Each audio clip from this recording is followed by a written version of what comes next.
آج کی اس ویڈیو میں ہم آپ کو ایک ایسی قوم کی سچی کہانی سنانے جا رہے ہیں جس پر اللہ تعالیٰ کا دردناک عذاب نازل ہوا اور دیکھتے ہی دیکھتے وہ پوری قوم بندر بنا دی گئی۔ لیکن سوال یہ ہے کہ آخر ان لوگوں نے ایسا کون سا گناہ کیا تھا، اور پھر جب یہ لوگ بندر بن گئے تو انہوں نے اپنے رشتہ داروں سے کیا کہا، اور کیا آج کے بندر انہی کی نسل سے ہیں؟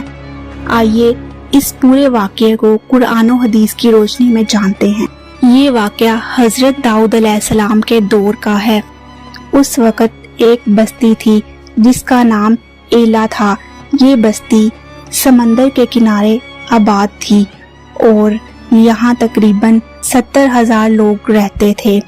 اللہ تعالیٰ نے اس قوم کو بے شمار نعمتوں سے نواز رکھا تھا۔ ہر طرف ہریالی تھی، باغات تھے، رزق کی کوئی کمی نہ تھی، اور سب سے بڑی نعمت یہ تھی کہ سمندر کے کنارے ہونے کی وجہ سے مچھلیوں کی بھرمار تھی۔ یہ لوگ انہی مچھلیوں کا شکار کر کے بیچتے تھے اور خوشحال زندگی گزارتے تھے۔ لیکن جب خوشحالی بڑھ گئی تو انہوں نے اللہ کی نافرمانی شروع کر دی۔ اللہ تعالیٰ نے ان کی آزمائش کے لیے حضرت داؤد علیہ السلام کو حکم دیا کہ اپنی قوم کو بتا دے کہ ہفتے کے دن مچھلیوں کا شکار حرام ہے۔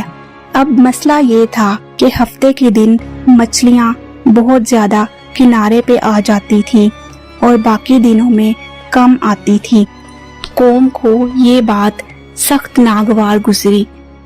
شیطان نے موقع دیکھا اور ان کے دلوں میں وسوسہ ڈالا کہ کیوں نہ سمندر سے چھوٹے چھوٹے راستے نکال کر کنارے پر تالاب بنا لو۔ ہفتے کے دن مچھلیاں خود ان تالابوں میں آ جائیں گی۔ راستے بند کر دینا اور اگلے دن یعنی اتوار کو آرام سے پکڑ لینا۔ اس چال میں انہوں نے اپنے آپ کو بڑا عقل مند سمجھا، لیکن دراصل وہ اللہ کی نافرمانی کر رہے تھے۔ اس قوم میں 3 گروہ بن گئے۔ پہلا گروہ وہ تھا جس نے ڈر کر شکار چھوڑ دیا اور دوسروں کو بھی روکا۔ دوسرا گروہ وہ تھا جس نے نہ شکار کیا اور نہ ہی روکا، بس خاموش تماشائی بنے رہے۔ اور تیسرا گروہ وہ بدقسمت لوگ تھے جنہوں نے شیطان کی چال کو سچ مانا اور خوب شکار کرنے لگے۔ حضرت داؤد علیہ السلام نے کئی بار ان نافرمانوں کو سمجھایا کہ اللہ کے حکم کی خلاف ورزی نہ کرو ورنہ عذاب آ جائے گا، لیکن وہ لوگ باز نہ آئے۔ جب حد ہو گئی تو وہ لوگ جو شکار سے بچے ہوئے تھے انہوں نے ایک دیوار کھڑی کر دی تاکہ گناہگاروں سے الگ ہو جائیں۔ اب ایک طرف وہ 12,000 لوگ تھے جو شکار کرتے تھے اور دوسری طرف وہ لوگ تھے جو اللہ کے حکم پر قائم تھے۔ پھر ایک دن اللہ تعالیٰ کا عذاب آ گیا۔ جنہوں نے شکار کیا تھا وہ ایک دن اپنے گھروں سے باہر نہ نکلے۔ جب باقی لوگوں نے دیوار پر چڑھ کر جھانکا تو حیران رہ گئے۔ وہ سارے نافرمان انسان اب بندر بن چکے تھے۔